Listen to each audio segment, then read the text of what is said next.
An architect knows that the strongest building can collapse because of a single misplaced beam, a fractional error in the load-bearing calculations, a flaw hidden deep in the concrete. My life was a structure I had designed myself, precise, balanced, and built to withstand anything. In my case, it all started with the smell of a cigar that was never there. I remember the exact moment. It was a Tuesday in October. The air in Greenwich, Connecticut, had that crisp, clean edge to it, smelling of damp earth and decaying leaves. I pulled my Mercedes into the driveway, the gravel crunching under the tires with a satisfying, familiar sound. The house stood before me, a testament to my life, its philosophy, clean lines, vast plains of glass, a perfect marriage of cedar and dark gray slate. It wasn't just a house, it was a statement of control. My sanctuary. The automatic sprinklers hissed off as I approached the door. The heavy oak door swung open with a soft click. Inside, the air was supposed to smell of lemon oil from the cleaning service and the faint papery scent of books from my study. That was the established olfactory blueprint of my home. But that day, something else was there. It was heavy, sweet, almost cloying. The ghost of expensive tobacco. It wasn't the cheap, acrid smoke of a cigarette. This was richer, layered with notes of leather and earth. A Cohiba, maybe. Or a Partagas. I hadn't smelled it in years. Not since my father used to smoke one on the porch on special occasions, long before his mind began to fray. I stood perfectly still in the foyer, my leather briefcase hanging from my hand. I am a man of details. My entire career is built on observing them, mastering them. A misplaced electrical outlet on a blueprint screams at me. A crooked picture frame in a client. This lobby makes my teeth ache. This smell was a detail that did not belong. My mind, methodical and calm, began to run diagnostics. I checked the air vents. Nothing. The windows were all sealed, triple-paned for energy efficiency. I walked into the living room, my gaze sweeping across the minimalist furniture, the carefully curated art on the walls. The scent was stronger here, lingering near the leather armchair that faced the large picture window. My armchair. I leaned down, sniffing the upholstery, faint but undeniable. Paul. "Is that you, honey?" Claire. His voice floated down from the second floor. It was melodic, always imbued with a kind of effortless grace. She appeared at the top of the floating staircase, a vision in a cream-colored cashmere sweater. Her blonde hair was perfect. Her smile was perfect. She was the final, perfect piece I had added to the architecture of my life after my first wife, Martha, had passed. "You're home early," she said, gliding down the stairs. The site inspection finished ahead of schedule. I straightened up, watching her. Did we have someone over today? A contractor? A delivery? She kissed me, her lips soft. Her scent was Chanel No. 5 as always. No, just the cleaners, but they left hours ago. Why? It smells like someone was smoking a cigar in here. Claire laughed. It was a light, tinkling sound that usually put me at ease. Not today. Today it felt dismissive. A cigar. Paul, don't be silly. Who would do that? She walked over to the armchair, gave a delicate sniff, and shrugged. I don't smell anything. Maybe it's Mr. Henderson next door. He's always out on his deck with one of those monstrosities. The wind must have carried it in when I had the kitchen window open this afternoon. It was a logical explanation. Plausible. The kind of simple, elegant solution that resolves a complex problem. Any other man would have accepted it and moved on. But I knew the wind patterns on our property. I had designed the house to work with them, to minimize draft and maximize airflow. The wind today was from the northwest. Henderson's deck was to the southeast. And the kitchen window was on the opposite side of the house. The math didn't add up. The window was open, I asked, keeping my voice even. Just for a few minutes to let the cooking smells out. You and your details, she said, touching my cheek with a fond smile. You're tired. You've been working too hard. Why don't you pour us a glass of wine while I finish up dinner? I wanted to believe her. It was the easier path. The path that didn't disrupt the perfect symmetry of our evening. I wanted to believe that I was just tired, that my senses were playing tricks on me. But as I walked to the wine fridge, the ghost of that smoke followed me. It was a foreign element in a sealed system, a variable without an equation. I am an architect. I build things meant to last. I create order out of chaos, and in that moment, I felt the first, almost imperceptible tremor.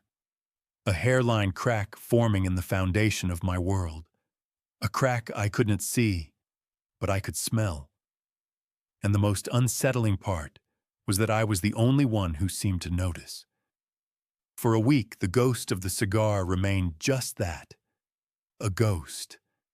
A sensory anomaly I filed away under unexplained, but likely rational. I immersed myself in my work, in the clean certainty of blueprints and stress calculations. Work was my refuge, a place where every line had a purpose and every angle was true. If a wall was meant to be at 90 degrees, it was 90 degrees. Reality was not up for debate. The next incident occurred on a Friday morning. I was getting dressed for a meeting with a new client, a tech mogul who wanted a glass and steel monstrosity built on the waterfront. I opened my closet, a space as meticulously organized as my architectural drawings. Suits arranged by color and weight, shirts by pattern, shoes polished and aligned on cedar racks. My hand went to the sweater section, reaching for a familiar navy blue merino wool. And then I saw it. Hanging between my blue sweater and a gray V-neck was another sweater, a deep charcoal gray, almost black. Cashmere. It felt sinfully soft to the touch. I didn't own a charcoal cashmere sweater. More importantly, it was a size large. I have been a medium since I graduated from Yale. I pulled it from the rack. There was no store tag, but the faint scent of a dry cleaner's plastic still clung to it. I held it up. It was undeniably too big for me, the shoulders wider, the sleeves longer. My heart began a slow, heavy beat against my ribs. This was not a misplaced beam. This was a whole new wall built overnight, where there was supposed to be empty space. I walked out of the closet, sweater in hand. Claire was at her vanity, applying lipstick with a steady hand. She looked at me in the mirror, her reflection smiling. "What's that, hon?" "This was in my closet," I said, my voice flat. I held it out. She turned, her brow furrowing in concentration. She took the sweater from me, felt the material. "Oh, this is beautiful cashmere. Where did you get it?"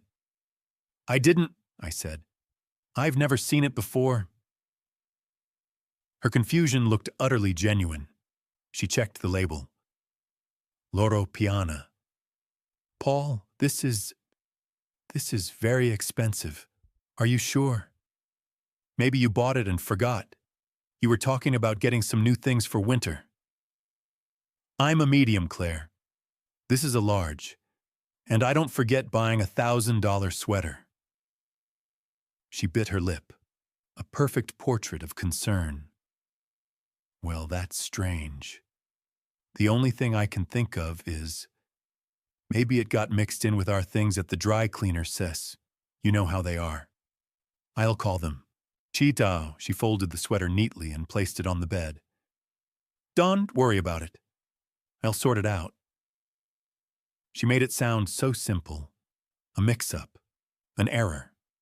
But the dry cleaner had delivered our clothes 3 days ago. I had put everything away myself. The sweater hadn't been there then. I was sure of it. Almost sure. The true escalation came that Sunday. I was in my study trying to work. Claire came in, holding my moleskin planner, the leather-bound book that served as my external brain. Honey, I can find the address for my cousin, this party. I thought I wrote it in here somewhere. She was flipping through the pages. She stopped. Oh, what is this? She turned the book towards me. On the page for last Wednesday, in my own distinct angular handwriting, was an entry. Dinner, 7 p.m., La Crémaillère, Julien. I stared at the words, my handwriting, unmistakable, but the memory was a complete void, a black hole. La Crémaillère was an absurdly expensive French restaurant an hour away. I hadn't been there in years, and I didn't know anyone named Julien. I didn't write that, I said. The words sounded hollow even to me. Paul, it's your handwriting, she said softly, her voice full of a gentle, worried patience. I was in Stamford all evening last Wednesday, I insisted, my mind racing, scrambling for purchase. I had that final site review for the Bridgeport project. I didn't get home until after 9. Are you sure, Shekia, she asked, her blue eyes wide with what looked like sincere worry. Because, well, this is odd. She walked over to the mahogany credenza where we kept the mail. She picked up my gray tweed jacket, which was draped over a chair. She hesitated, then reached into the inside pocket and pulled out a folded piece of paper. A receipt. She unfolded it and laid it on my desk. It was from La Crémaillère, dated last Wednesday. The total was over $400, 2 appetizers, 2 entrees, a bottle of Sancerre, paid with my Amex card. I looked from the receipt to the planner, from the planner to my own hand, as if it had betrayed me, acting on its own accord. I felt a wave of vertigo, the solid floor of my study seeming to tilt beneath my feet. I had a clear, verifiable memory of being in Stamford. I had emails to prove it. And yet, here was concrete, irrefutable evidence to the contrary. A charge on my card, a note in my own hand. Claire knelt beside my chair, her hand resting on my arm. Her touch was soft, but it felt immensely heavy. Paul, honey, she began, her voice barely a whisper. Do you remember how it started with your father? The wrecking ball hit. My father, a brilliant structural engineer. The man who taught me that the world was governed by unwavering physical laws. I remembered him at 60, standing in his own living room, unable to remember his wife's name. It had started with little things, misplaced keys, forgotten appointments, angry denials, then confusion, fear, and then nothing, a void. He would get so angry when we pointed it out, Claire continued, her voice laced with a terrible, gentle sadness. He thought we were lying. He thought everyone was against him. It was the confusion that scared him the most. I looked at the receipt on my desk, the name Julien in my planner, the phantom sweater upstairs, the smell of the cigar. They were no longer isolated incidents. They were data points forming a terrifying pattern, a diagnostic chart. And for the first time in my life, standing in the home I had designed to be my fortress, I felt like a stranger. The plans were suddenly in a language I no longer understood. The conversation about my father was a masterstroke of psychological demolition. It wasn't an accusation. It was a whispered fear, wrapped in love and concern. It planted a seed of doubt, not in my circumstances, but in the very instrument I used to perceive them, my own mind. And that seed, watered by Claire's gentle solicitude, began to grow with invasive speed. I started to fight back, using the only methods I knew. I became an architect of my own sanity. My life, which had always been ordered, now became rigidly documented. I took a photo of the contents of my closet every morning. I sent myself time-stamped emails detailing my whereabouts and conversations. I started a private journal on a password-protected file on my laptop, a logbook of my day, cross-referencing my calendar and my memories. I was building a case for myself, to myself, but the world Claire was constructing was more insidious. The anomalies became more frequent, more personal. One morning, the keys to my Mercedes were missing from the small porcelain bowl on the hall table where they had resided every single day for the past 5 years. We spent a frantic 20 minutes searching. I was on the verge of calling a car service when Claire opened the refrigerator to get milk for her coffee. "Oh, for heaven's sake, Paul," she said, a sound of amused exasperation in her voice. She reached in and pulled the keys out from behind a carton of orange juice. They were cold to the touch. "Really? The fridge?" I stared at the keys in her hand, the silver Mercedes-Benz star glinting under the kitchen lights. I had no memory of putting them there. None. It was an act so illogical, so alien to my nature, that I couldn't even fathom the mental process that would lead to it. I don't remember doing that," I stammered. "Of course you don't, sweetie," she said, patting my arm. "You've got a million things on your mind." Another time it was her mother's birthday. Claire mentioned it over breakfast. I wished her a happy birthday over the phone, feeling a sense of self-satisfaction that I remembered. Later that evening, Claire approached me, her face a mask of disappointment. "I can't believe you forgot my mother's birthday, Paul. She was so hurt." "What are you talking about? I called her this morning." "No, you didn't, T," Claire said, her voice firm but sorrowful. "I just spoke to her. She waited all day to hear from you." I insisted. I argued. I described the exact conversation. Claire just shook her head sadly. "Honey, maybe you just thought about calling her. Sometimes the intention feels so real, it's like a memory." The next day, a lavish bouquet of flowers arrived for her mother, with a card signed from both of us, an apology for my forgetfulness. Claire had taken care of it. She was always taking care of things. She was my caretaker. My fortress of logic was being dismantled, brick by brick from the inside. The journal entries became more frantic, laced with uncertainty. Did I really say that? Am I sure I was there? My own documented evidence began to feel unreliable. What good is a photograph if you can trust the mind of the person who took it? The breaking point was a project proposal, a multi-million-dollar commission for a contemporary arts center. ID spent weeks on it, perfecting every detail, every rendering. It was the kind of legacy project architects dream of. I was due to present it to the board at 10 a.m. on a Monday. At 9 a.m., I opened my briefcase to review my notes one last time. The portfolio wasn't there. In its place was a file full of old, obsolete schematics for a suburban library ID designed 8 years ago. I stared at them, the crisp lines and familiar layouts mocking me. It was the wrong file, the wrong project, the wrong reality. Panic, cold, and absolute seized me.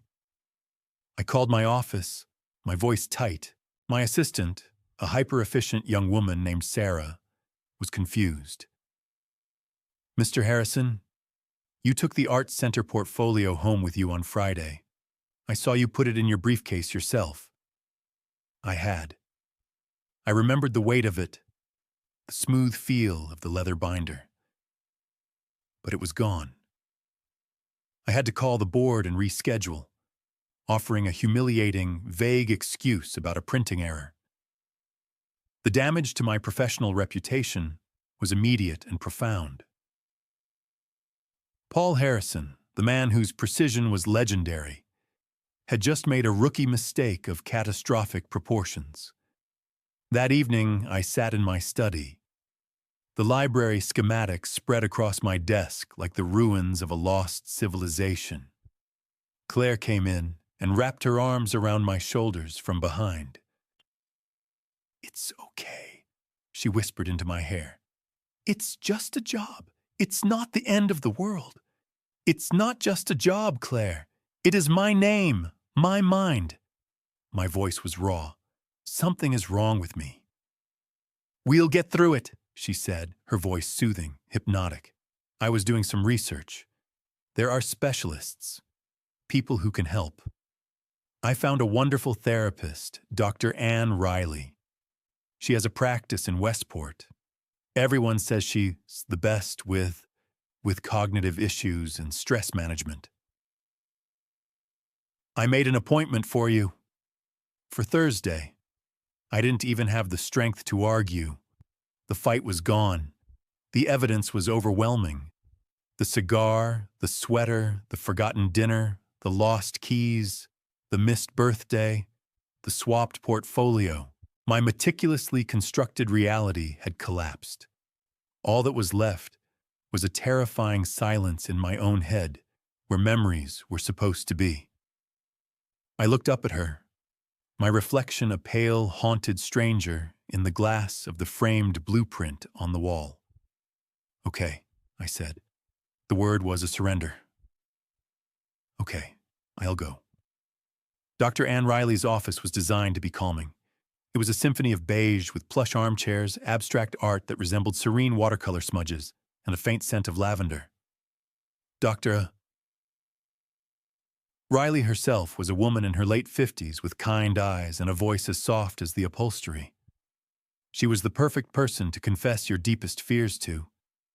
She was an expert in creating a safe space. For 3 weeks, I sat in that beige room and carefully unpacked the wreckage of my mind. I told her everything. I spoke of the gaps in my memory, the mounting evidence of my own incompetence. I confessed my deepest terror, the creeping dread that I was following my father down a dark, one-way corridor. Dr. Riley listened patiently, nodding, her pen scratching softly in a notebook. She used words like burnout, cognitive load, and dissociative episodes. She suggested my perfectionism was turning on me, that the pressure of my career was causing my brain to short-circuit. She never once used the word dementia, but it hung in the air between us, a silent, unacknowledged diagnosis. "You've built an identity around control, Paul," she said during our 3rd session. "Your architecture, your schedule, your home, it's all a system of control. When you feel that control slipping, your mind, in a way, rebels. It manifests these inconsistencies as a cry for help." I left each session feeling both unburdened and profoundly hopeless. The narrative was solidifying. I was a man coming apart at the seams. Claire was my saintly, long-suffering wife, the anchor in my storm. She would ask about my sessions, her face etched with concern, and I would relay Dr. Riley's gentle pronouncements. Each time I could see a flicker of something in her eyes, not relief, but confirmation, as if my psychological decay was proceeding right on schedule. I was becoming a ghost in my own life. I delegated more at the office. I let Claire handle our finances. I walked through the rooms of my own house feeling like a visitor, unsure of what I might have done or forgotten. I was a passenger in a body that no longer listened to my commands. The shift, the seismic, world-altering event, came from the most unexpected quarter. It came from Marcus, my next-door neighbor. Marcus was a software engineer in his early 40s, a man who had made a fortune in some arcane corner of cybersecurity and now spent his days in a state of hyper-vigilant paranoia. His house wasn't just a smart home, it was a fortress. It bristled with more cameras, sensors, and motion detectors than a medium security prison. We had a cordial, if distant, relationship built on borrowing the occasional ladder and waving from our respective driveways. On a Saturday afternoon, he called me. His voice was agitated. "Paul, Marcus, can you come over for a second? I need you to look at something." I walked over, expecting a complaint about a tree branch overhanging his property line. He led me into his command center, a home office with a bank of monitors displaying crisp, high-definition feeds from every angle of his property. "Look at this," he said, pointing to a screen. "Some asshole sideswiped my new Tesla last week. Right here." He rewound the footage. The camera was aimed down his driveway, but its wide-angle lens captured a perfect, unobstructed view of the front of my house. The date stamp on the video was Wednesday, October 24th. The day I'd supposedly been at La Crémaillère with the mysterious Julian, each in the day my mind had officially broken from its moorings. I watched, my interest purely academic. I saw the mailman arrive. I saw a landscaping truck. Then, at around 6:30 p.m., Marcus S.'s Tesla, parked at the edge of his property, was grazed by a delivery truck. "There. You see that?" Marcus exclaimed. "The son of a bitch didn't it even stop." He was furious, but I wasn't looking at the truck. I was looking past it, at my own front door, because at 6:45 p.m., just as dusk was settling, a dark gray Porsche 911, a model I'd always admired for its engineering purity, pulled silently into my driveway.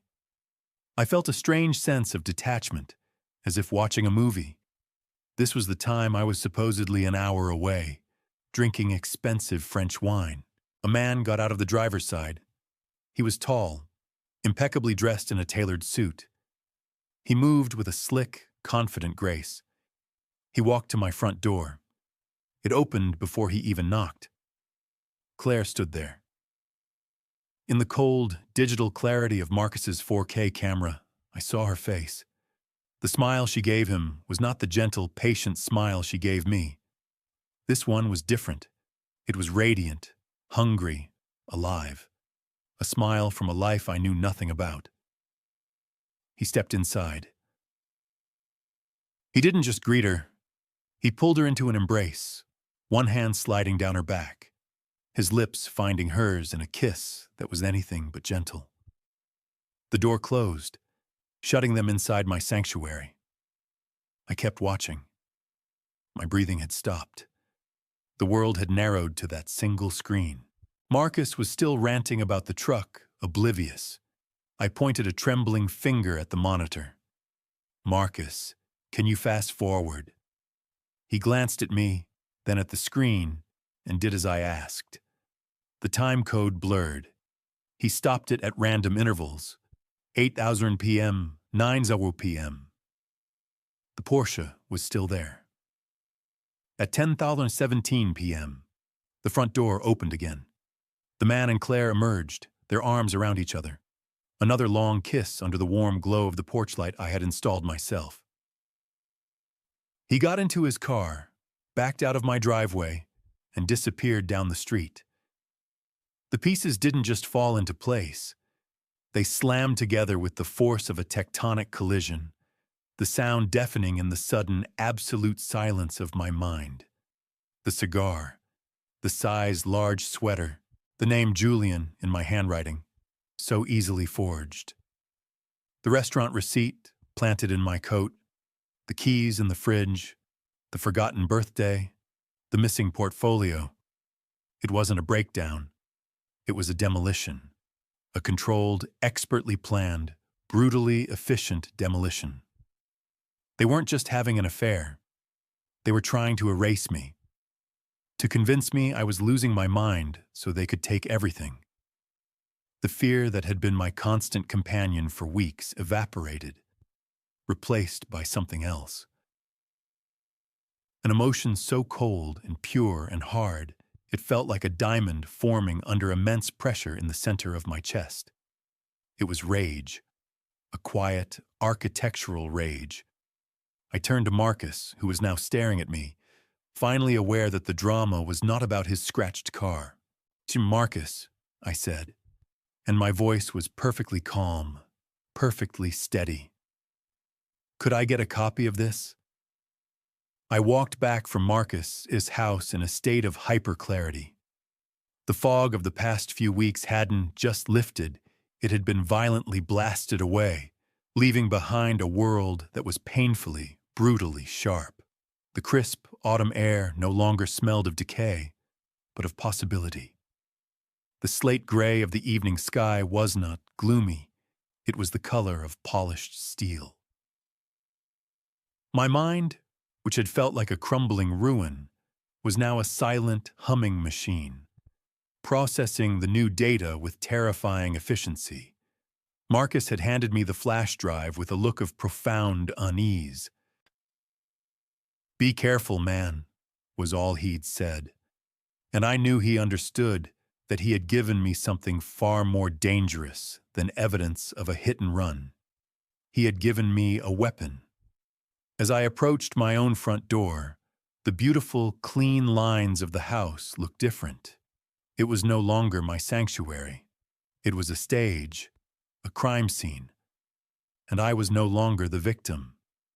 I was the lead investigator, returning to the scene under a false identity.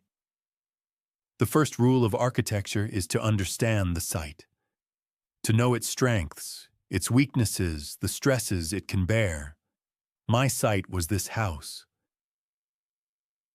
My weakness was my perceived fragility. My strength was that my opponents, Claire and this Julian, believed they were in complete control. They believed their structure was sound. They had no idea I was about to perform a full seismic evaluation. I slipped the flash drive into my pocket.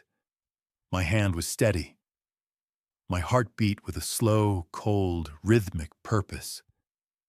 I took a deep breath, consciously slumping my shoulders, letting the tension drain from my jaw and reassembling the mask of the broken man. I opened the door. Claire was in the kitchen, humming softly to some jazz station. The house smelled of roasted chicken and rosemary. An idyllic domestic scene. A carefully constructed lie. "Paul, there you are?" "I was starting to worry," she said, turning. Her smile was warm, but I could see the mechanics of it now. A precise arrangement of muscles designed to convey an emotion that wasn't there. "You missed your afternoon tea." Sorry," I mumbled, avoiding her eyes. I walked to the counter and sank onto a stool, the picture of exhaustion. Just went for a walk. Needed to think. She came over and put her hands on my shoulders, her thumbs gently rubbing the tense muscles of my neck. Her touch, which I had once found comforting, now felt like a spider's crawl. "How was your session with Dr. Riley?" she asked. Her voice was the perfect blend of casual inquiry and deep concern. She was checking on the progress of her project. I let out a long, weary sigh. I looked up, meeting her gaze for just a moment, ensuring she saw the hollow despair I had perfected. It was fine, the usual. I paused, letting the silence stretch, forcing her to lean in. She thinks the stress is causing me to disassociate. She said it like my mind is building walls to protect itself, and sometimes I get lost behind them. I was feeding her a narrative crafted from her own poison. I could see the flicker of satisfaction in her eyes, quickly masked by a look of sorrow. "Oh, baby," she cooed, "we'll get through this, whatever it takes." "She is talking about medication," I added, the words tasting like ash. Something to even things out. This was the master stroke. The idea of medication was the ultimate validation of their success. A medicated Paul was a compliant Paul, a manageable asset. "Well, if she thinks it will help, we should listen to the expert," Claire said, her voice smooth as silk. She kissed the top of my head. "Dinner is almost ready. Why don't you go wash up?" I nodded meekly and slid off the stool. As I walked up the floating staircase, I felt her eyes on my back, not with love, but with the cool, appraising gaze of a warden. Once in my study, I closed the door. The performance was over. Act 1 was complete. I walked to my desk, my posture straightening, my movements once again precise and economical. I pulled the flash drive from my pocket. It felt heavy, solid, the cornerstone of a new project. I plugged it into my laptop. The video file appeared on the screen. I didn't watch it again for the emotional impact. I watched it like an architect reviewing a structural survey. I studied Julian, the arrogance in his stride, the proprietary way he touched my wife, the casual ownership with which he entered my home. I studied Claire, the eagerness in her body language, the duplicity of her smile. They weren't until just lovers, they were partners, conspirators. They had made a critical error. In architecture, it is called hubris, designing a cantilever that's too long, believing you can defy gravity. They had underestimated the foundation. They thought they were dealing with a failing mind, with a man lost in a fog. They had no idea they were dealing with an architect, and an architect, above all else, knows how to read a blueprint. Their plan was now my blueprint. I saw every detail of its construction, every load-bearing point, every vulnerability. My first call would not be to my lawyer. My lawyer was a man of Greenwich, of polite divorces and structured settlements. He was part of this world. I needed someone from a different world, someone from my past, before the glass houses and the German sedans. I needed someone who understood that sometimes the only way to deal with a rotten structure is to bring in a demolition crew.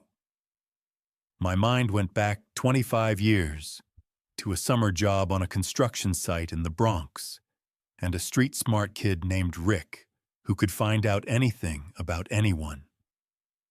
The last ID heard, he was a private investigator, the kind who didn't advertise in the yellow pages. I sat back in my leather chair, the one where the ghost of a cigar had first announced this war.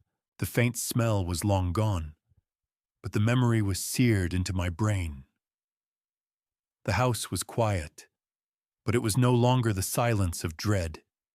It was the focused, intense silence of a drafting room, late at night, just before the first line is drawn. They thought they were demolishing my reality. They didn't understand. They were just clearing the site. Now I could begin to build.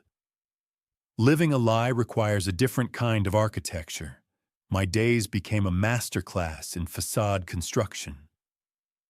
On the outside, I was the man Claire and Dr. Riley were carefully molding, slightly slower, more withdrawn, prone to staring into the middle distance as if searching for a lost thought. I would pause mid-sentence.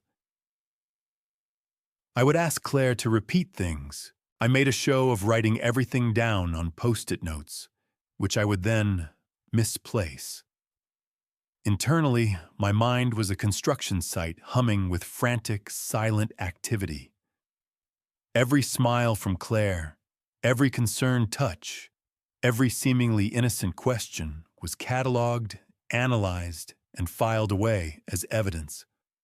I was a stranger in my own home, a deep-cover operative gathering intelligence before a strike.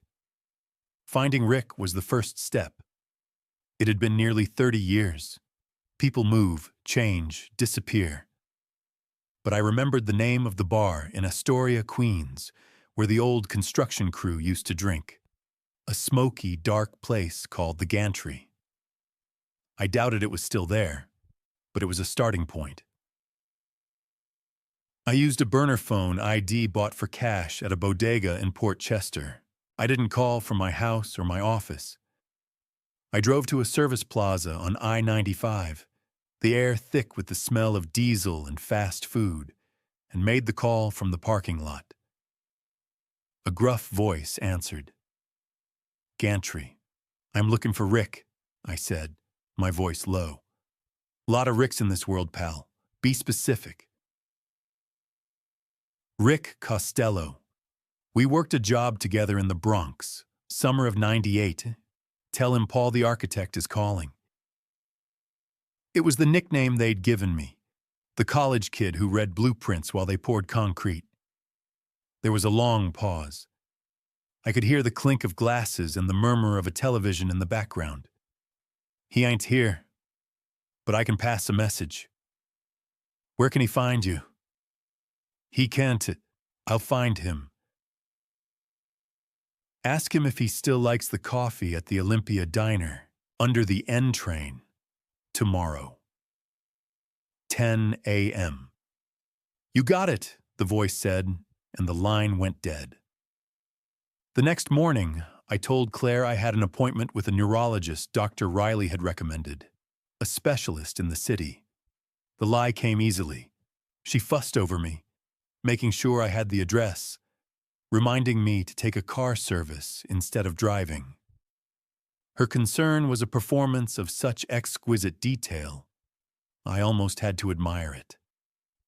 The Olympia Diner was a world away from Greenwich. It was a long, narrow metal tube that vibrated every time a train thundered overhead on the elevated tracks. The air smelled of burnt coffee and frying onions. I slid into a cracked red vinyl booth and ordered a black coffee. This place was real. It was built of grit and necessity, not of artisanal wood and polished stone. This was the world I had come from, the world I had meticulously designed myself out of. At 10:05, he slid into the booth opposite me. Rick Costello hadn't changed as much as aged. The lean, wiry kid was now a solid, thick-set man. His hair was gray at the temples, and his face was a roadmap of late nights and cheap cigars. But his eyes were the same, a pale, washed-out blue that missed nothing. He looked less like a PI and more like a man who'd spent his life arguing with union reps. "Paul the architect," he said, his voice a low gravel. He didn't offer to shake my hand. "You look like you swallowed a bad set of plans." "Something like that," I said. I pushed a manila envelope across the table. "In here is a name, Julian Vance, and a flash drive. The drive has video of him entering my house with my wife. Rick didn't so much as blink. He didn't offer condolences or ask for the sordid details. This was business." He picked up the envelope, weighing it in his hand. "What do you need to know?" "Everything," I said, my voice as cold and hard as the Formica tabletop. I need a full structural analysis of the man. Financials, I want to know every dollar he has, every dollar he owes, every bad investment, every hidden account. Professional life, licenses, complaints, his reputation. Is he good at what he does, or just a good con man? Personal life, ex-wives, angry girlfriends, habits, vices. I want to know where he drinks, what he drives, who he's afraid of. I need leverage. I need to know where all the load-bearing walls are before I take a sledgehammer to them. Rick finally looked at me, a flicker of something, respect, maybe, in his pale eyes. This ain't a divorce case, is it, Paul? No, I said. This is a demolition. He nodded slowly. He understood the language. This kind of survey gets expensive. You want bedrock, you gotta pay for the drill. I slid a second envelope across the table. It was thick with $100 bills, $10,000. I'd withdrawn it in small increments from various ATMs over the past week. A deviation from my normal patterns, so minor it would never raise a flag. That's the down payment, I said. Dig until you hit bedrock. Then keep digging. I want to know him better than his own mother does. And Rick, no trail back to me. As far as the world is concerned, I'm a man who can barely remember his own name. He tucked both envelopes into the inside pocket of his worn leather jacket. He stood up, the booth groaning in protest. I'll be in touch, he said. He threw a few crumpled bills on the table for my coffee. Use the burner. And then he was gone, disappearing into the Astoria morning. I sat there for a long time, the empty coffee cup in my hands, the rumble of the train overhead shaking the very bones of the diner. I had just set in motion an irreversible process. I had hired a man to excavate the life of my enemy. When I got back to Greenwich, the house was silent. Claire was out at a charity luncheon. I walked into the living room and saw a vase of fresh white lilies on the console table. They were beautiful, sterile, and funereal. She was always arranging things, creating perfect, lovely surfaces to mask the decay underneath. I looked at the flowers, and for the first time since this began, I felt a genuine smile touch my lips. It wasn't a happy smile. It was the smile of an architect who has just solved the most complex structural problem of his life. Every line on a blueprint is a decision. She was a decision I was about to erase. Rick's first report came a week later, not as a phone call or an email, but as a single encrypted file sent to my burner phone. The instructions were simple, open on a secure public network. I drove to the local library, a place so quiet and obsolete it felt like a mausoleum for the printed word, and used one of their public terminals. The file decrypted into a stark, text-only document. It was a preliminary survey, but it was devastating. Rick worked fast. Julian Vance, age 45, self-employed wealth manager. Operates a boutique firm, Vance Capital, out of a high-rent office in Stamford. The firm is essentially a one-man show. No licenses with the SEC or FINRA. He operates in a gray area, advising on alternative investments. In layman's terms, he's a shark swimming just outside the cage. The next section was the bedrock ID asked for. Financials, catastrophic. Leveraged to the hilt. Took a massive hit on a crypto scheme last year. Owes over $800K to a private lender in Miami. The kind of lender who doesn't file lawsuits. They send people. 2 luxury cars, Porsche 911, Range Rover, are leased. The Stamford office lease is 3 months in arrears. The man isn't just broke. He's an implosion waiting to happen. Personal, divorced twice. Both ex-wives filed restraining orders, citing emotional abuse and financial misconduct. Currently the subject of 3 informal complaints to the Connecticut Attorney General from former clients who lost their life savings on his can-miss ventures. He's charming, predatory, and desperate. I read the last line over and over. Desperate. That was the key. A desperate man doesn't build, he raids. He saw me not as a person, but as a building full of valuable materials to be stripped and sold for scrap before the wrecking ball hit. Claire wasn't his partner in passion. She was his inside man, the one who knew the floor plan and had the keys to the door. I closed the file, wiped the computer's history, and walked out into the placid, sun-drenched afternoon of Greenwich. Everything looked the same, but my perception had shifted. I was no longer just defending myself. I was protecting an empire, not just the money and the assets, but the legacy I had built for my daughter, Olivia. Martha and I had Olivia late in life. She was 24 now, finishing her residency in pediatric medicine in Boston. She was the only truly perfect thing I had ever helped create. The thought of this parasite, this scavenger, getting his hands on what was meant for her, it was gasoline on the cold fire of my anger. That afternoon, I made another call. Not to a man from my past, but to a man who had guarded my future for decades. David Chen, my estate lawyer. David's office was the polar opposite of the Olympia Diner. It was on the top floor of a glass tower in downtown Stamford, a hushed temple of old money and impenetrable legal fortifications. David was a small, immaculate man in his late 60s, with eyes that had seen every form of human greed imaginable. He was a master architect of a different kind. He built trusts and holding companies as intricate and impregnable as any fortress. "Paul," he said, rising to greet me. His handshake was dry and firm.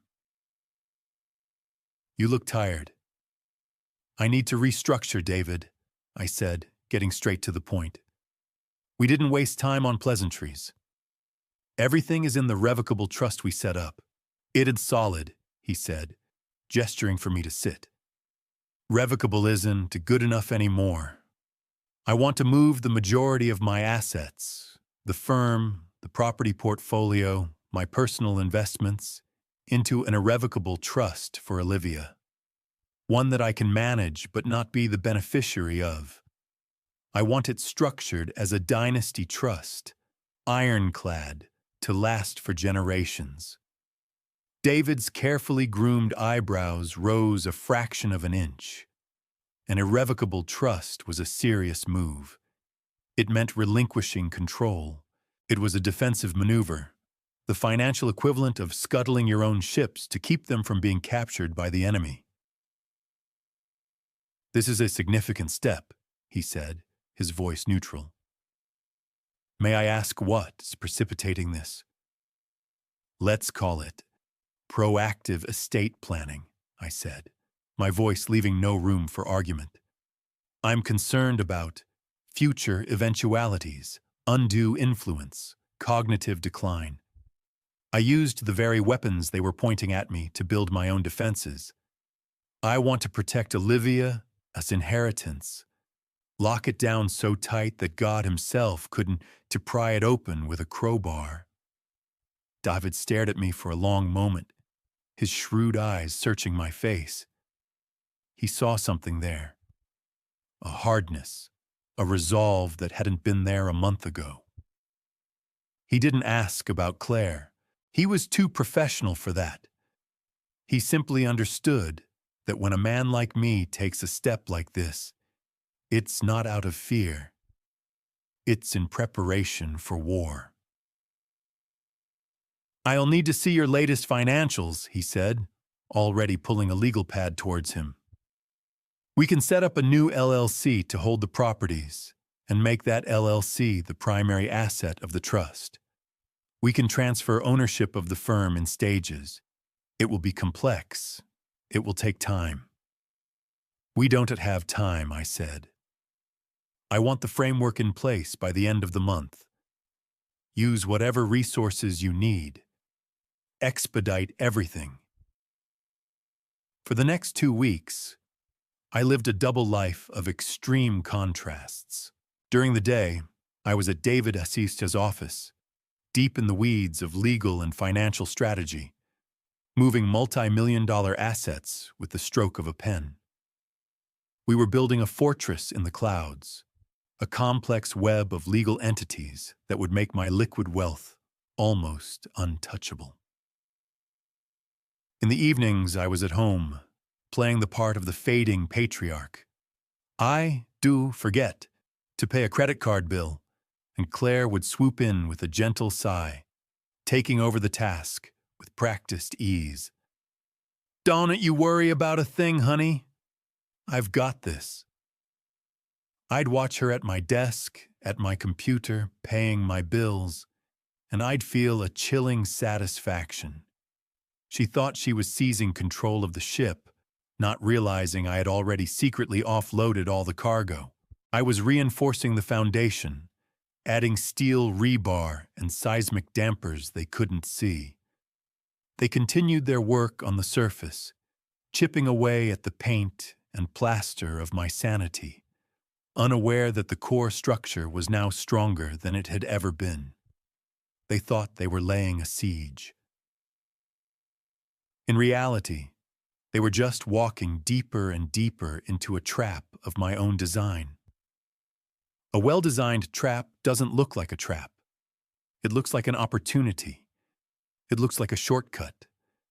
It looks like a door someone foolishly left unlocked.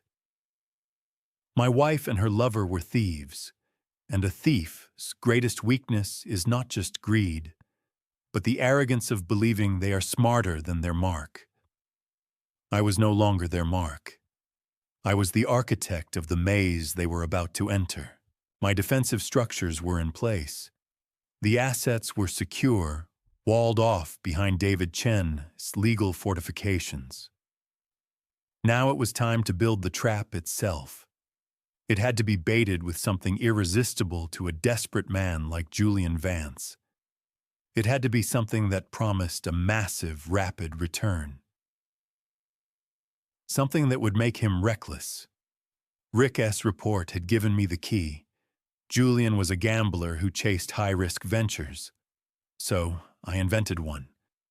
I spent an evening in my study, not drafting buildings, but drafting a fiction.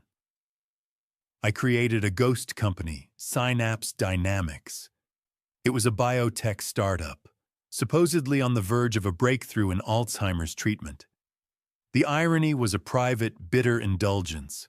I fabricated a prospectus, filling it with convincing but ultimately meaningless jargon. Amyloid beta plaque inhibitors, neurofibrillary tangle reduction, Phase 2 clinical trial success. I designed a logo. I even bought a domain name and put up a slick, professional-looking landing page, buried deep in the internet, where it wouldn't be found by accident. The bait was ready. Now I had to stage the discovery. One evening, while Claire was in the kitchen, I sat at my desk, surrounded by piles of what looked like financial statements. I made a show of rubbing my temples, sighing in frustration, the very picture of a man overwhelmed. I printed the 5-page Synapse Dynamics prospectus on high-quality paper. Then I took out a pen, and in a slightly shaky, less precise version of my own handwriting, I scrawled notes in the margins, $500K minimum buy-in, and potentially 10x return in 6 months. Too good to be true. I left the document lying squarely in the center of my desk blotter and went downstairs. Claire, I can't make heads or tails of these investment reports anymore. I said, my voice heavy with defeat. My head is swimming. I'm going to go lie down for a bit. I didn't have to fake the exhaustion. Living this double life was draining, but as I walked upstairs, I felt a surge of adrenaline. The bait was laid. I knew her curiosity, her need to be in control, would be too strong to resist. An hour later, I came back down. The prospectus was exactly where I had left it, but I knew she had seen it. I could feel it in the air. There was a new stillness about her, a coiled energy. She looked at me, her face a perfect painting of sympathy. "Did you have a good rest, honey?" The hook was in. Now to set it. The next phase required another piece of stagecraft. I opened a new online brokerage account with a second-tier firm, a dummy account. I funded it with $20,000, a sum large enough to look serious, but small enough that I wouldn't miss it. Then, I wrote the login information on a bright yellow sticky note. The username was simple, P. Harrison Invest. The password was a stroke of what I felt was particularly cruel genius, Martha 1985, the name of my deceased wife and the year we were married. It was the perfect detail, a password a man losing his grip on the present might choose, clinging to a name from his past. I stuck the note to the corner of my large monitor in the study. A glaring, unforgivable security breach, an act of pure cognitive negligence, an open door. Then I waited. For 2 days, nothing happened. I continued my performance of a man adrift. I would sit at my desk, staring at the screen, then get up and walk away, leaving the computer on. I watched Claire out of the corner of my eye. I saw her glance into the study as she passed. I saw her gaze linger on the monitor, on the little yellow square. The confirmation came on a Thursday afternoon. I was, according to the schedule I had given Claire, at another appointment with Dr. Riley. In reality, I was sitting in a coffee shop 10 miles away, the burner phone in my hand, logged into the dummy brokerage accounts administrative panel. And there it was. Login detected, 1:15 p.m. EST. IP address, 72.21.215.10. I ran the IP address through a lookup tool. The result came back instantly, Stamford, Connecticut. Registered to a commercial internet provider servicing the downtown business district, the office building where Vance Capital was located. He had taken the bait. Julian himself had logged in. He had seen the $20,000 sitting there. He must have cross-referenced it with the Synapse Dynamics prospectus here, no doubt photographed with his phone. He would see a confused old man with access to capital, on the verge of pouring it into a high-risk venture. Why let the old fool do it when a real financial genius like himself could step in? The narrative must have written itself in his greedy, desperate mind. I closed the laptop, a slow, cold smile spreading across my face. It was the smile of an architect watching a demolition crew rig the charges exactly where he demarked the structural weak points on the blueprint. They thought they were being clever. They thought they were outsmarting a senile old man, picking his pocket while his wife held him steady. They had no idea. They weren't just walking into a trap. They were helping me build it. And soon, I was going to pull the trigger. Every significant structure has a day of dedication, a ceremony with speeches and a ribbon cutting to mark its completion. My project was no different. It simply required a more intimate guest list. The time for surveillance and reinforcement was over. It was time to send out the invitations. The trigger had to be a moment of absolute, calculated surrender. I chose a Sunday evening. A time of quiet reflection that I could fill with a carefully constructed despair. I was in the study, a glass of untouched scotch on my desk, staring at a blank architectural rendering on my monitor. Claire found me there, as I knew she would. "Paul, you haven't moved in an hour," she said softly from the doorway. I didn't turn. I let the silence hang, heavy and suffocating. Finally I spoke, my voice a hollowed-out version of itself. "I tried to work today. I was sketching a roofline, and I forgot the formula for calculating the load distribution. A formula I have known since I was 20 years old. It was just gone." I let my head fall into my hands. "I can do this anymore, Claire. I can pretend I'm in control." This was the moment she had been waiting for, the final, unequivocal admission of defeat. She glided into the room, her hand resting on my shoulder. "It's okay, Paul. We knew this was coming. It's the stress. That's all." "It's more than that," I said, looking up at her, my eyes pleading. I had practiced the look in the mirror. It was a perfect blend of fear and exhaustion. "I'm becoming a liability. To the firm. To you. I think it's time we got the papers in order." Her breath hitched just for a second. "Victory. What papers, honey?" "A durable power of attorney," I said, the words tasting like poison and triumph. "Giving you control over my finances, my medical decisions, everything. Before I make a mistake we can, to undo. Before not me anymore." She hugged me then, her embrace tight and proprietary. "Oh, Paul, if you think that's what's best, then of course. I'll do whatever it takes to protect you." "We should do it properly," I continued, laying the next stone. "Here, at the house.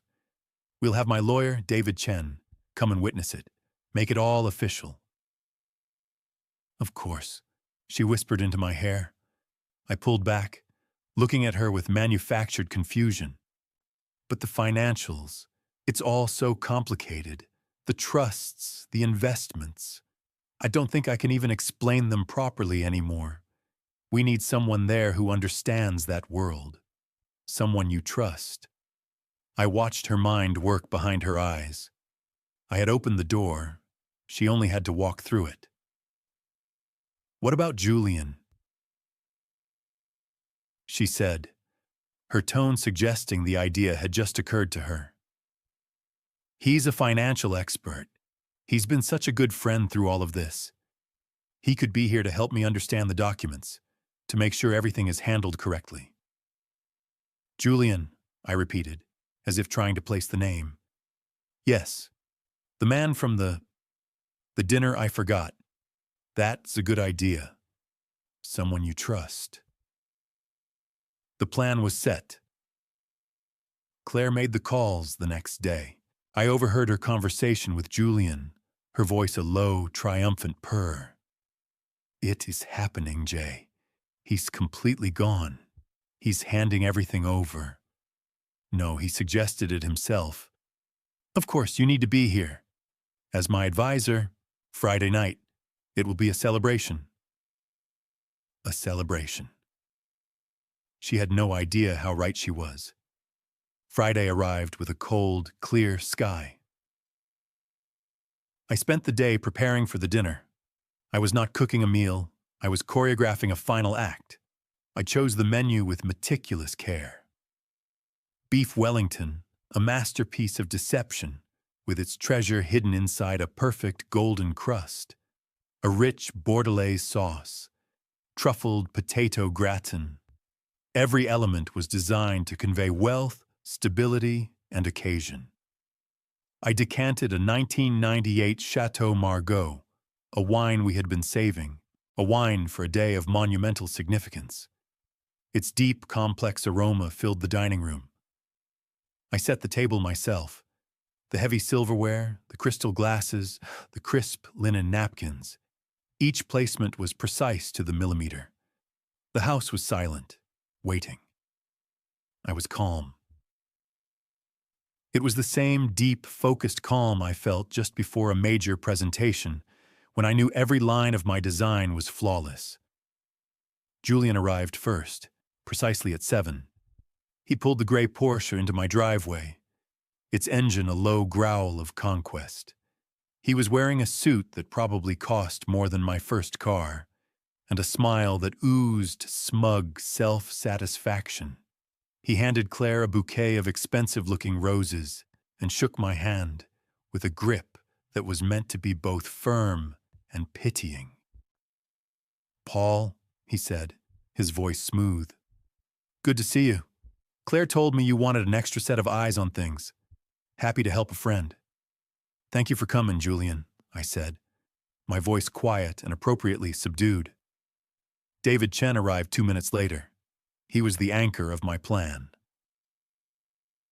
He walked in, a slim leather briefcase in his hand, his face as impassive as a granite slab. He greeted Claire and Julian with a curt, professional nod. He was not an emotional man. He was a structural one.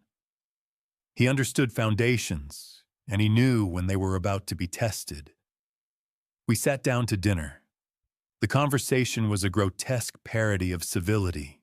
Julian and Claire did most of the talking, discussing art auctions and vacation plans for a future that implicitly did not include me in my current capacity. They treated me with a gentle, condescending kindness, like a beloved but senile grandfather who had been sat at the head of the table out of respect for his past. I ate slowly, said little, and played my part. David was a silent, observant presence, his silence far more unnerving to them than any argument could have been. Finally, the meal was over. Claire cleared the dessert plates, her movements brisk and purposeful.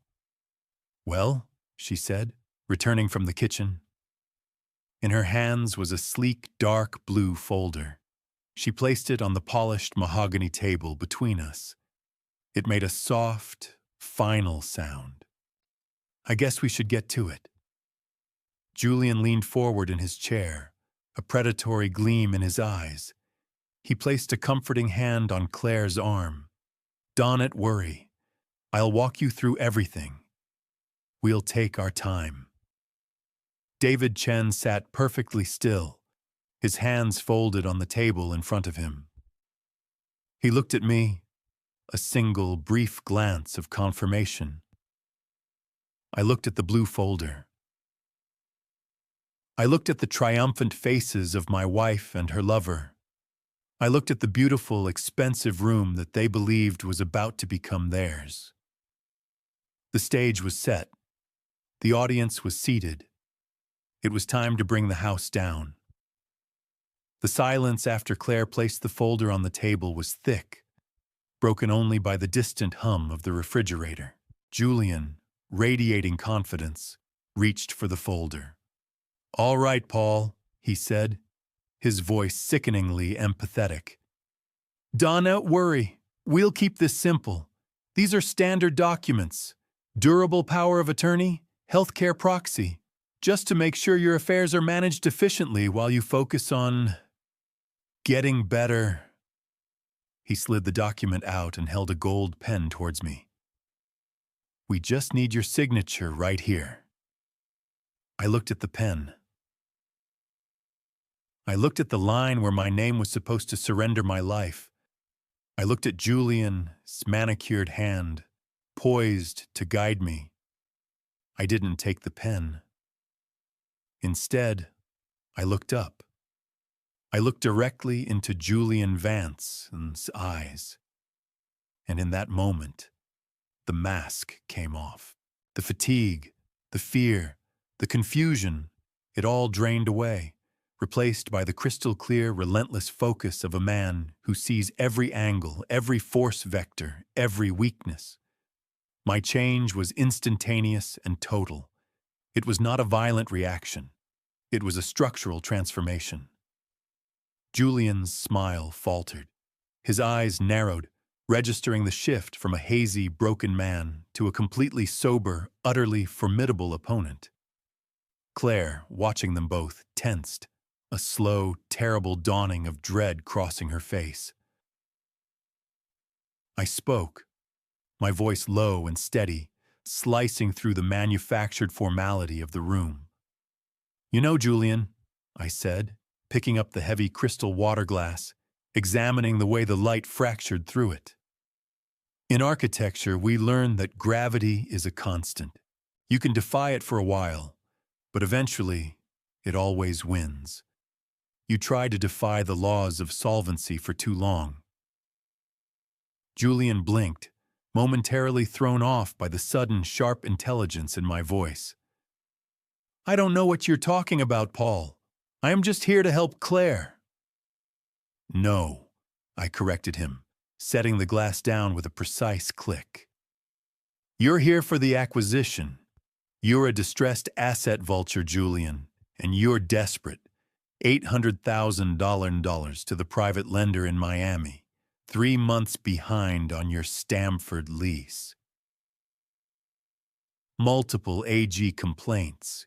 You are not an advisor. You are a thief with an expensive suit and a leased Porsche. You've come to the wrong auction." The color drained from Julian's face. He looked instantly towards Claire, a silent question passing between them. How does he know? Claire's facade cracked instantly. Her lips thinned into a hard, defensive line. "Paul, stop this right now. You are clearly having an episode. You need to calm down." "Hannah," I ignored her. My attention was fixed on Julian.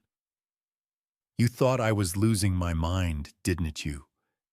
You thought you were so clever, planting the sweater, the receipt, the keys in the fridge, engineering a total cognitive collapse. A beautiful blueprint, Julian. Really elegant. High marks for psychological cruelty." I reached into my breast pocket and pulled out a slim, black USB stick. I placed it gently on the table, right next to the gold pen. "Before we sign anything, let's have a proper review of the documents. David, if you would be so kind." David Chen, who had been sitting absolutely still like a coiled snake, finally moved. He reached into his briefcase and pulled out a small, portable projector. In moments, the dining room wall was bathed in a clear, high-definition projection. "This is an excerpt from a video time-stamped 3 weeks ago," I narrated calmly, my voice like a geology lecture. "It shows Julian's Porsche entering my driveway at 6:45 p.m. It shows my wife, Claire, embracing him at the door, and it shows them leaving at 10:17 p.m. Note the perfect visual clarity, Julian. My neighbor Marcus is a fanatic about resolution." The color had returned to Julian's face, only now it was a dark, purplish flush of blind panic and fury. Claire was frozen, staring at the projected image of her own betrayal. The perfect, deceitful smile she had given him on the porch was magnified 10 times. "This is nothing!" Julian snarled, his voice breaking. He slammed his hand on the table. "Adultery isn't a crime. You can use this." "Adultery is certainly relevant in a Connecticut divorce, Julian," David Chen interjected, his voice dry and devoid of emotion. "But you are right. That's not the crime." I leaned forward, my hands resting on the table. "The crime, Julian, is conspiracy to commit fraud and elder abuse, compounded by documented financial desperation. You conspired with my wife to manipulate me into signing over control of my assets under duress of a medically induced psychological breakdown. The paper trail is a thing of beauty. We have your communications detailing the plan, courtesy of a search warrant executed quietly by a private investigator on your personal devices this afternoon." Rick, I realized, was already 3 moves ahead of the game.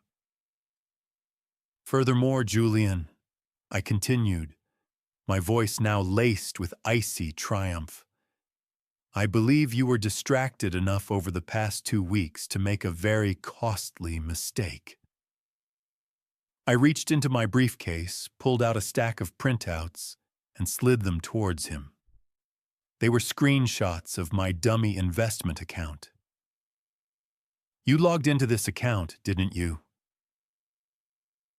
You saw the $20,000 I foolishly earmarked for the Synapse Dynamics venture. You saw the opportunity to skim that off before I signed everything over to Claire.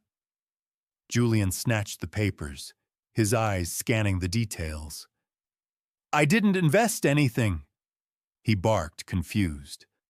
I just logged in. I was checking the balance. No, you didn't invest in Synapse Dynamics, I corrected, a cold smile finally reaching my eyes. You invested in a real company, an actual publicly traded company. You liquidated the $20,000 from the money market and sank it into a legitimate penny stock energy firm ID identified for its instability. You were trying to generate a quick, untraceable return to alleviate your Miami debts before the big score. I flipped to the final page. It was a screenshot of the account balance, time-stamped just an hour ago. That company was the subject of a federal insider trading investigation this morning. Its stock plummeted 98% in 2 hours. Julian, you just lost my $20,000. Julian stared at the screen, his face turning an unhealthy shade of gray. The reality of the catastrophic failure, the total financial annihilation, hit him with visible physical force. He wasn't just going broke. He had just committed a quantifiable, traceable act of theft and unauthorized trading with funds he thought were his to play with. Claire finally found her voice, a high-pitched shriek of dawning horror. The papers, Paul. Sign the papers. I'll send him away. I'll fix it. I pushed the blue folder toward David Chen. David, I believe those are the divorce papers we drafted, structured to reflect abandonment, fraud, and emotional distress, correct? Along with a separate document transferring my primary assets into the Harrison Irrevocable Trust for Olivia. They are now officially beyond both of your reach. David Chen nodded once, pulling the documents forward. I looked at Claire, her carefully constructed beauty finally falling apart under the weight of her greed. The game is over, Claire. Julian here is facing multiple civil suits and possibly federal charges regarding his long-standing financial fraud. The video evidence of his access to my house and the proof that he used my accounts for illegal trading, all while you were documenting my supposed mental incapacity, creates a compelling case for a criminal conspiracy charge against both of you. I leaned back in my chair, the tension now gone, replaced by a profound, weary satisfaction. You have 2 options, Claire. Sign the divorce papers now, relinquishing all claim to the estate, the trusts, and the firm, and walk away with your freedom. Or we call the police, and Mr. Chen presents all of this evidence to the district attorney, who will be very interested in the specifics of Julian's Miami lenders.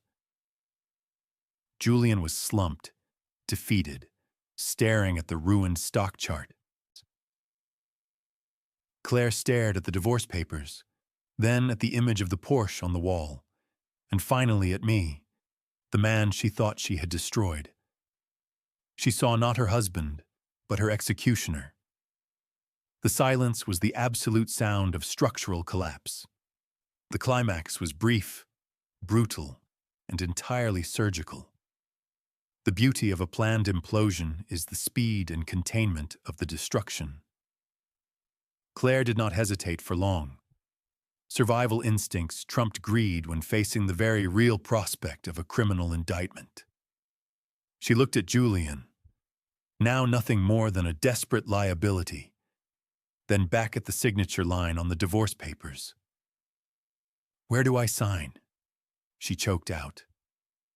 Her voice was flat, hollowed out by defeat.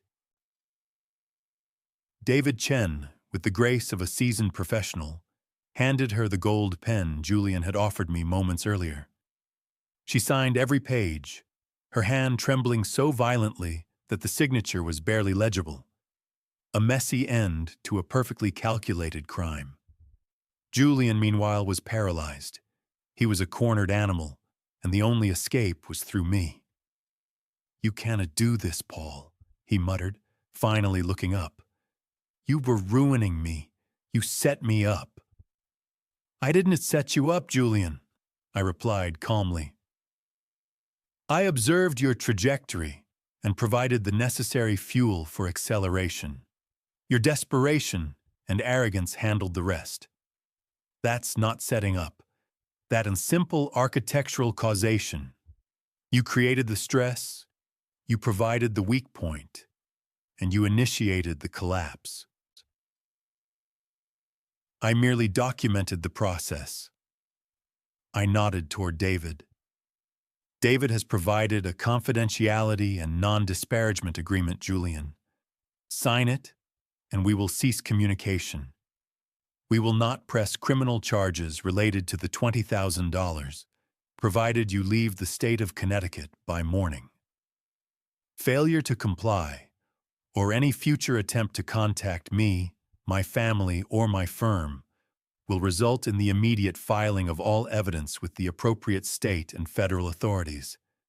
And I promise you, Julian, my lawyer is far more tenacious than your Miami friends." Julian stared at David Chen, who remained utterly unreadable. He knew David was not bluffing. He was trapped. He scribbled his signature on the agreement, his motions clumsy with shock. "You won to get away with this, you smug son of a bitch," Julian spat, pushing himself away from the table. "Oh, I think I already have, Julian," I said, standing up. I was taller than him, and the finality in my posture was undeniable. "You came into my house as a predator. You're leaving as a footnote." He stalked out, grabbing his suit jacket and slamming the front door with a resounding crash that rattled the windows. The silence that followed was absolute. Claire stood by the table, staring at the completed paperwork. She was still beautiful, but the veneer was gone. She looked old, defeated. "You never forgot, did you?" she whispered. "You knew from the start." "No," I admitted, picking up the blue folder and handing it to David. "I didn't know from the start." I smelled the cigar. "I saw the sweater. I started to believe I was sick. That was your true success. But then I saw the tape, Claire, and then I knew. I knew my mind was sound, but my life structure was rotten. I looked at the house around us, the carefully designed interior, now forever stained by betrayal. You targeted my greatest fear, my father's illness. You used my love for order against me. That was unforgivable. We needed the money, Paul. You were suffocating me with your perfect little routines. I wanted excitement. I wanted life," she cried, a pathetic, desperate attempt at justification. "You wanted my millions without the messy parts, Claire. You wanted to discard me like a broken tool. That is not love, and it is certainly not partnership."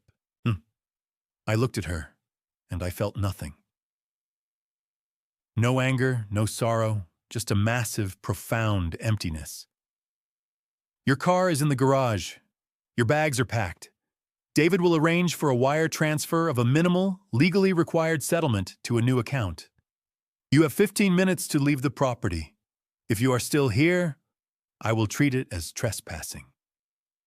She looked at me one last time, a complicated expression of fury, fear, and reluctant awe.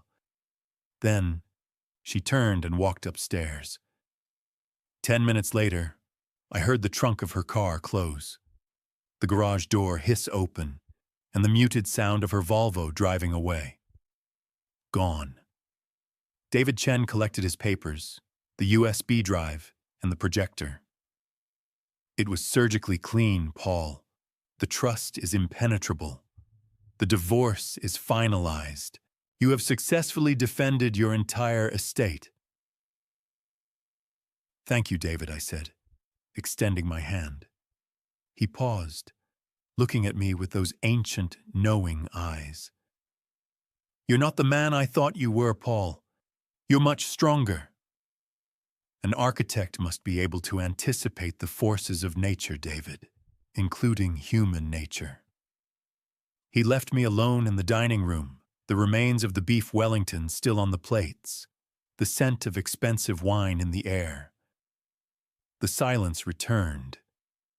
It was the silence of a space that has just been cleaned of debris. The fight was over. I had won. But the victory felt heavy, isolating. I walked to the study and sat at my desk.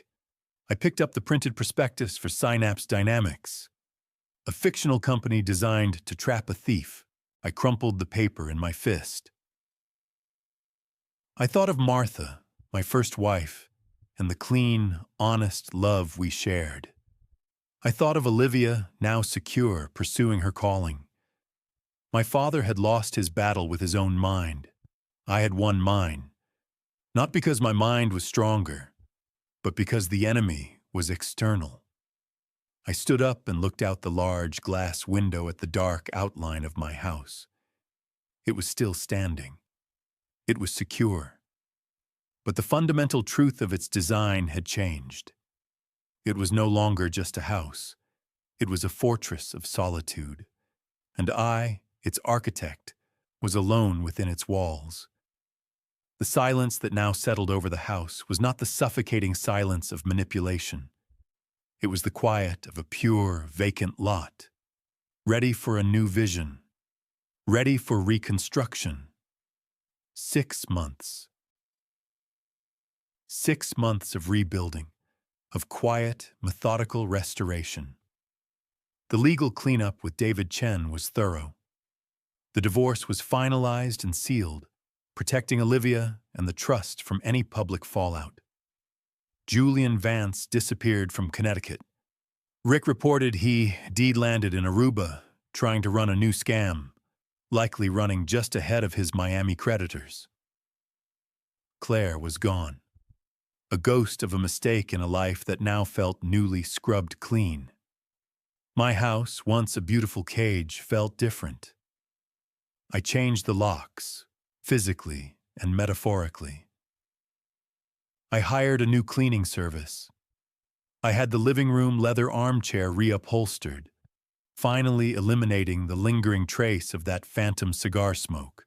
I replaced the large, cold formality of the dinner table with a smaller, circular one.